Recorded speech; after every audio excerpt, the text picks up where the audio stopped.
Hi, my name is Lee Thiessen. I'm the National Leader for Real Estate Construction, and it's my pleasure to introduce our risk series on cybersecurity. Inside of cybersecurity nowadays, it's not if, it's when our clients will be attacked. It's about their reputational risk and how the market perceives them. This all affects you, and we look forward to talking about this. Every organization is susceptible to cyber attacks and cyber breaches. There is no organization that's not. And some of the areas, around, ransomware, phishing attacks, vulnerabilities within vulnerable software, everybody is exposed to that, and everybody has those types of issues. What we focus with executives and boards and managers that are managing those areas is what are the risks that are really important to that business. If you can tie in the risks, and you can tie in the types of controls that you have and the types of issues that are out there, and are there threats that exist against those risks, what you'll be able to do is you'll be able to focus your business on those areas. When you're considering your overall security program, it's important to implement controls to prevent a breach from happening. But probably equally as important is to implement processes and procedures to control what happens if and when you actually do get breached. Security controls aren't foolproof, and really at some point there will be controls that fail and you will experience a breach. Security's got to be a holistic solution. It's got to be applied across the board, both for third parties, for the whole IoT of things, for smart devices, connected devices. They have to be treated as if they're regular workstations that need to be updated and need to be secured.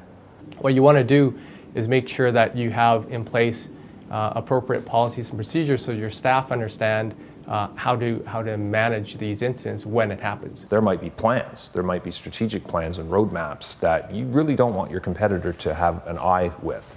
There might be RFPs that you're preparing to go out to bid with, and if someone else finds out about them, they may be able to undercut.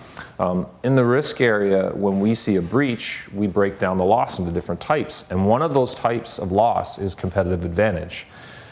Some of the sectors we work in, competitive advantage doesn't make a lot of sense. In real estate, definitely that's a possibility, right? You could have a competitor who now, based upon information leaked in that breach, might be able to do something that they weren't able to do before, and you're not able to respond. When you talk reputational risk, let's hypothetically talk about a large high-rise in Canada. Pick one. We all know what they are in your jurisdictions. But if you have a pension fund or a public company that owns this asset, they want to make sure that that building's safe for their occupants and safe for their investors. Hypothetically, when you take a look at IP addresses and you take a look at the vulnerability of these in the marketplace, you can actually envision people getting in and shutting elevators down. You can get them opening magnetic lock systems, you can get them turning on lights, you can get them getting into your power grid, and you can basically jeopardize the safety of your building. That is incumbent of the owner, developer, holder of this real estate to ensure that their buildings are safe in the marketplace when the occupants come in the morning and leave at night.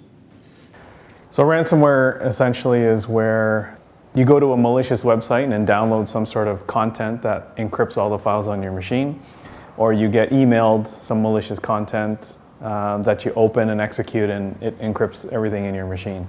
It can come in the form of PDF documents, Word files, Excel documents that have some sort of active content that exploit a vulnerability.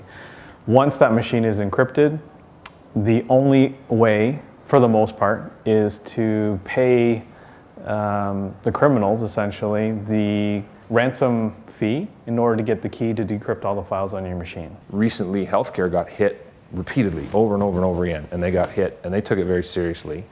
The criminals are being very smart about it, though, and they are keeping the ransoms low so that you're just going to pay. And you need your data. Your business can't function if you don't have your data, so it's the easiest thing for you to do is just pay it. So that's what we're seeing. I'm going to give a lot of credit to the sophisticated real estate community. They get this. They don't want to be a victim. They're going to be proactive.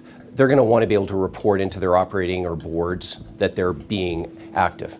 Yeah, you can't mitigate anything in particular, but you can certainly be proactive. That's where we come in.